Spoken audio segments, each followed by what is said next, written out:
Lovely, so I'm going to be talking about the Broads, and I work for the Broads Authority. We're a national park, certainly in name, if not by all our legislation, for those who know the ins and outs of the Broads. So we're in both Norfolk and Suffolk, and we're a very small organisation. We have an awful lot of people out on the water, because we're also a port authority, a navigation authority, so lots of rangers. And in terms of our environmental, and you could argue our first purpose, we're very few people. So collaboration is entirely what we do. So my talk is going to be about that. So you may well know the Broads. It's a unique and very large wetland. It's the largest protected wetland in the UK. And it's a vast landscape that you really can't get on top of. There's very few places to look out over. But if you go to some of the mills, you can see Thurn Mill there in the picture amongst the boats. You can really get perspective over this vast flat land that was once a big estuary in Roman times, and no doubt in the future will become an estuary again as we have to peel away from funding the water management that we've come so used to. So it provides a lot of farm focus around beef farming. You've got huge amounts of nature out in the nature reserves, and also the whole of the Broads works very well for nature. And it produces different farming products, particularly reed is something I'm really interested in. We've got a stand around paludiculture, which I will talk a little bit about that. It's just near the entrance. So I'm just going to go through a series of case studies really to whet your appetite about some of the things that we do, and it won't be by any means all of what we do and work with our partners on. So sustainable tourism, we do have a tourism officer and he works with Broads tourism businesses, and over the years of working with the Broads tourism businesses we've discovered much the same as Kate's talk. If you listen to Kate ahead of my talk, she was talking about farm clusters, the lack of knowledge that people have and coming together with the tourism sector has been a really important thing for the Broads Authority to facilitate. So through our surveys and working with the industry, we found that the barriers they face are not only the cost of putting in more sustainable activities, but in fact the low knowledge around the whole sort of green tourism. And we were really surprised by that, because I think, people live in their own little worlds, everyone's really busy, and putting your head up to find about the latest innovation or how to invest or what to do next that might be within the business envelope is a really hard thing to do, because an awful lot of this extra stuff is potentially wasting their money. So what that's actually going to create a response for their business, and it's the same with farmers, there's an awful lot that they could do which would be quite exciting, but is it going to pay? So that's something that we've facilitated a lot of what is the things that results in a tangible economic gain. So our response to some of those key questions that the industry raised was to put in more electric charging facilities. This is something we found we could find funding for. And I think if you look at the electric charging facilities around the Broads, I was just chatting to one of the key farmers in the Broads, there are very few places where you can charge your car in the Broads in that rural setting. And it's the same with the boats. If we want the boats to be a really pleasant experience for people without their diesel engines running for all the facilities on their boats, you need some electric hookup. We've got some exemplar boats with our trip boats out in the Broads. Many of them, if you've taken our trip boats, are quiet, and so you can enjoy nature. So we've converted all our systems so we can inspire others of how to do that. And we started the Green Boat Mark, which is Europe's first accreditation scheme for motor cruisers, for standards that they can provide. Obviously, if they're going to be hired, those vessels, having those standards adds into the tourism offer, and it's what people want when they come to the Broads. So, reduced emissions are some of the outcomes, increased visitor and operator uptake of low carbon boating options, and greater awareness of the visibility of environmental and responsible boating. So that's a lot of what the Broads Authority does actually, but it's not a lot of what I do. So I'm bringing a couple of three more case studies to you, more sort of the stuff I'm familiar with. So case study 2 is thinking about deer. Now, I, with volunteers, planted a wetland a few years ago in the name of paludiculture, which I'll introduce you to if you don't know that term. So I plug planted with volunteers a load of wetland plants. It cost a load of money, and within 2 weeks the deer had eaten them all. So it became personal for me to look at that deer population. I'd heard from farmers that it was really ramping up. Their crops were being damaged. It was an economic impact direct to them on farm.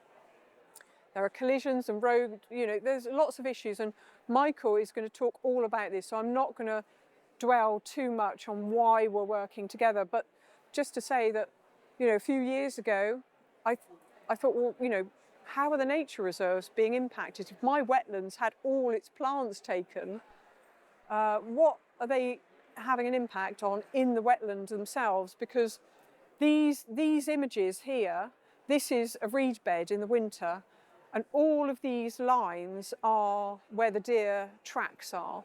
So pretty much they're out there nibbling, grazing, browsing.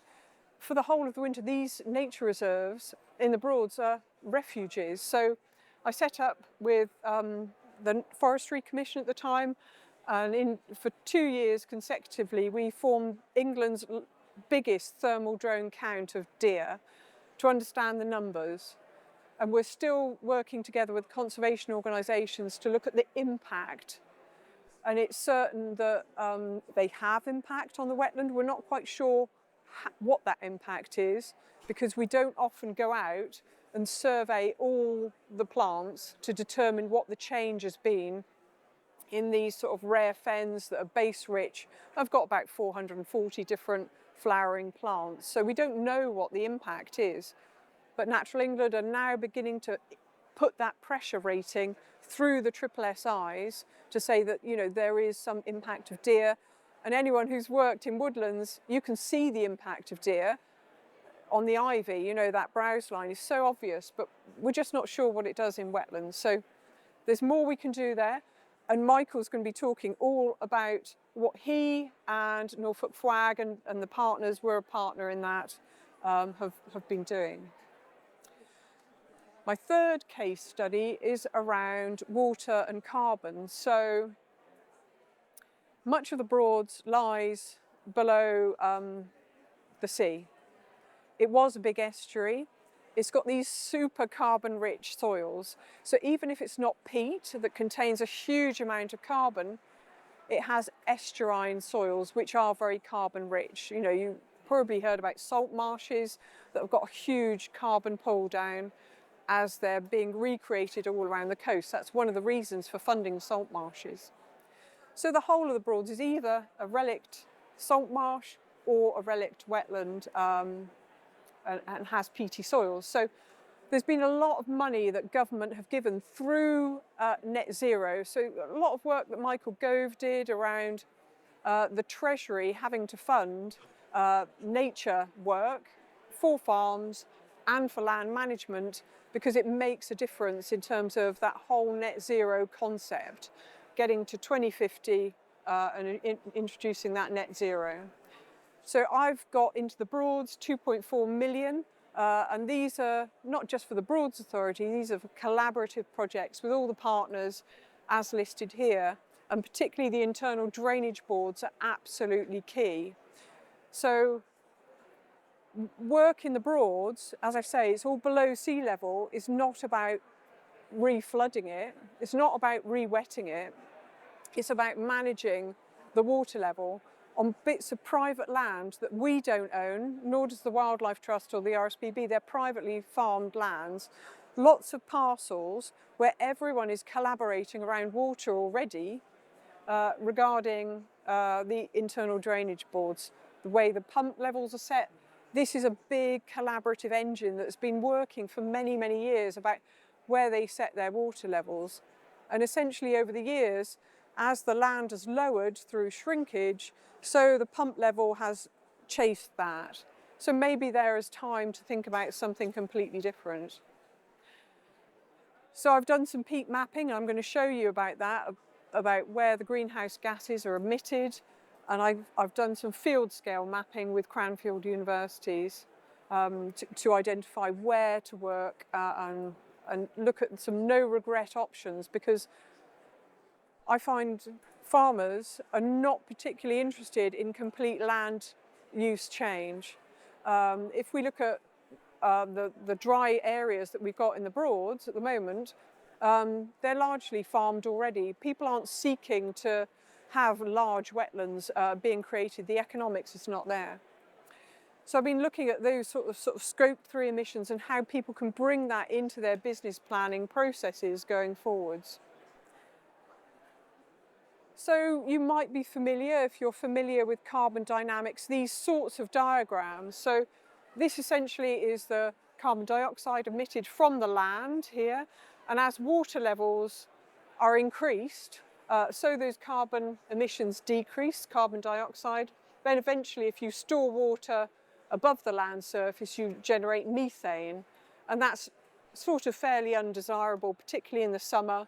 So we're not wanting to increase methane levels, but overall the balance is beneficial as you raise your water table.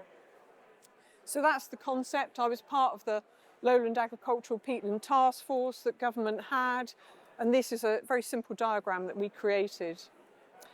Some more complicated diagrams that we've created are very specific to fields.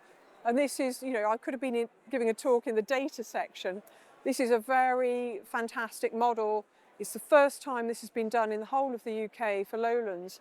So I said to Ian Holman from Cranfield University, I said, where is the water sitting? Because if we see that previous diagram about water table equals carbon emissions, how do I know where the water table sits? So he said, I've got models associated with that, but no one has instrumented the Broads to find out where the levels sit in relation to each other, in relation to every part of land. So there are different pump levels, there are different drainage dikes or ditches that hold different levels depending on the land level. So he put together a whole model, and I don't have time to go right through this, but I've got another conference, if you're interested in it, in January at UEA, and I'll advertise that at the end, where you can come and take a look. So essentially this model looks at the drainage system and the derived drain levels. No one measures this, it's all derived as a model. And then each of these fields, you can see the carbon emissions. So the redder, the more carbon is being emitted. So essentially, people may know the River Ant. This is the River Ant here. Sorry, I'm losing myself, the orientation's strange. This is the River Thurn, that's the Trinities, that's the Ant, and that's the Bure. It's been shifted, and that's the Waveney. So here in the River Ant and here in the River Bure, those are floodplain fens, and they have a lot of water within them, so the carbon emissions are lower. Whereas the coloured areas, so the drained parts of the Yare Valley and out in Helvergate and the drained parts of the Waveney, have much higher carbon emissions. So we can have a conversation field by field with the community that owns this to talk about the potential benefits they could have by nudging up water. We can also use scenario tools. So we've got our baseline situation here with different sort of methane and carbon dioxide emissions, and this is taking up carbon, which does happen at our high. So this is a higher water table. This is a lower water table. But you can see that if you're sort of tuning in to the curve, most of the benefit. This is incremental water level raising. Most of the benefit here happens quite soon.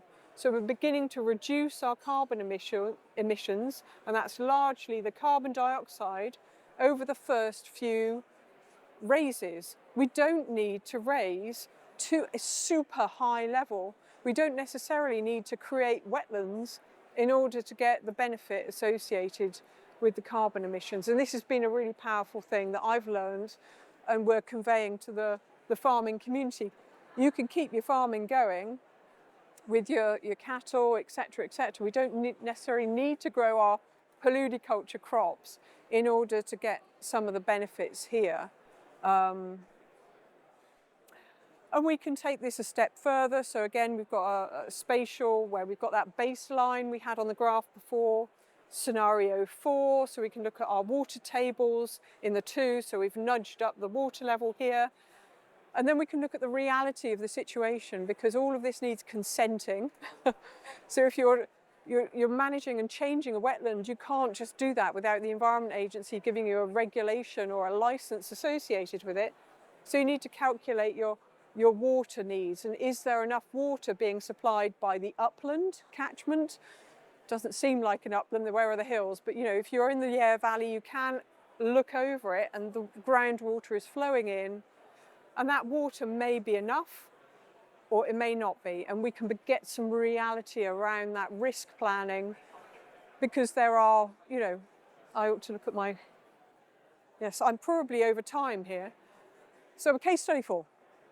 Fen restoration, and this is all the paludiculture element of it, sort of supporting biodiversity as well as growing a crop.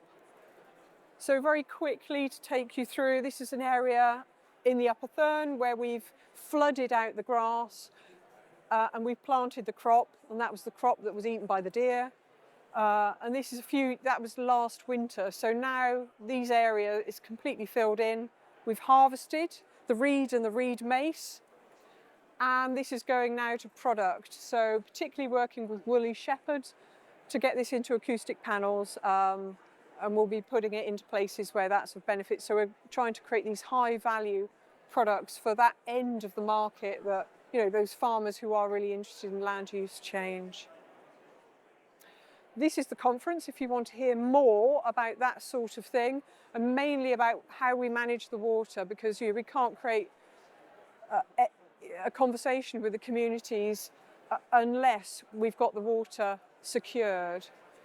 And just my final slide is, the Broads Authority, these are the partnerships that I'm involved with in some way, chairing or a member of, and there's lots of them: peat, land, biodiversity, catchment, and the Broadland Futures Initiative. So there's an awful lot going on.